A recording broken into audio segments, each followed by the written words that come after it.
আসসালামু আলাইকুম। আমরা আছি এখন সোনাপুর, নোয়াখালী। তুমি কি করো? কেমন আছেন? কেমন আছেন?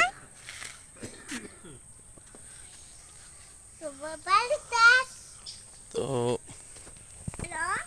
এখন আমরা যেখানে আছি, আমার পিছনে দেখতে পাচ্ছেন পুরো জায়গায় কিন্তু পানি।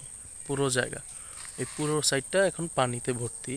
তো এটা যখন শুকনো থাকে এই জায়গাটা, তখন আপনারা এখানে ধান ক্ষেত দেখতে পাবেন বেশি। মানে এটাকে বলা হয় হাত্র বা জমি, আমাদের নোয়াখালীর ভাষায় বলে আর কি, হাত্র বা জমি। এইখানটাতে মনে করেন যখন ধান হয় তখন প্রচুর পরিমাণে ধান হয়। আর যখন বৃষ্টি হয়, পানি উঠে, তখন মাছের অভাব হয় না আমাদের এখানে। প্রচুর মাছ হয়, প্রচুর, এই জায়গাটায়। তো সারাদিন বের হই নাই, সারাদিন আজকে বৃষ্টি ছিল। এখন মেরে নিয়ে বের হইছি। ও মজা খাচ্ছে, আমি একটু ঘুরপাক দিচ্ছি। এর মধ্যে ভাবলাম একটু ভিডিও তৈরি করি। তো ভালো থাকবেন সকলে।